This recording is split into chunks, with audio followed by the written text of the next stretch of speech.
हम तो यहां तक कहेंगे,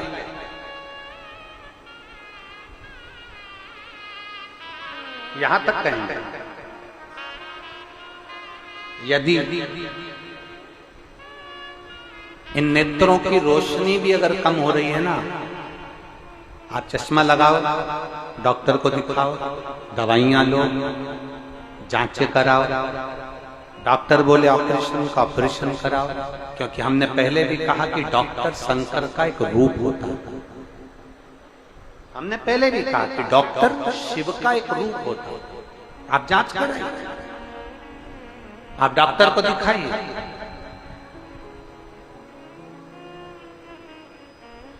और जब डॉक्टर को भी दिखाते हुए आपकी आंखों में अगर आराम न लगे, तो फिर किसी शिव मंदिर में शंकर का शिवलिंग हो, जलाधारी हो, और वो जलाधारी का पानी, शिवलिंग की जो जलाधारी होती है वो थोड़ी मोटी होती है। बोलो बोलो, देखा है आप लोगों ने कि नहीं देखा है?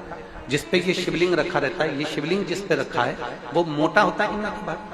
तो जलाधारी जो मोटी होती है ना चारों तरफ, तो शंकर पे चढ़ा हुआ जल इस जलाधारी में से जब यहाँ से बहकर आता है, उस स्थान पर अपनी हथेली का स्पर्श करिए और स्पर्श कर कर शंकर के मंदिर में ही नेत्रों को लगाने का प्रयास करिए। 22 से 25 दिन तक आंखों में लगाने का प्रयास करना। 30वें दिन हमको पत्र लिखकर भेजना कि आपकी आंख की रोशनी बढ़ना प्रारंभ हुई कि नहीं, आपका चश्मे का नंबर ठीक हुआ कि नहीं। नेत्रों पर इस स्थान का महत्व है।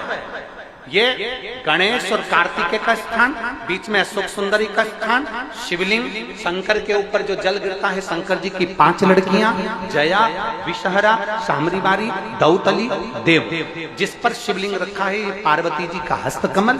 और ये जो भाग है जहां से जल नीचे गिर रहा है, ये 33 कोटि देवी देवताओं की जो धर्म पत्नियां हैं उनका स्थान होता है, जहां से ये जल नीचे की ओर आता है। उस स्थान पर अपनी हथेली का स्पर्श कर कर अपने नेत्रों पर लगाना प्रतिदिन प्रारंभ करो। 25 दिन के बाद बात करेंगे कि नेत्र की रोशनी बढ़ती है कि नहीं। जांच भी कराना, डॉक्टर को दिखाना भी कि हमारी नेत्र की रोशनी का कितना अंतर है, जरा देखकर बताओ। जरा देखिए,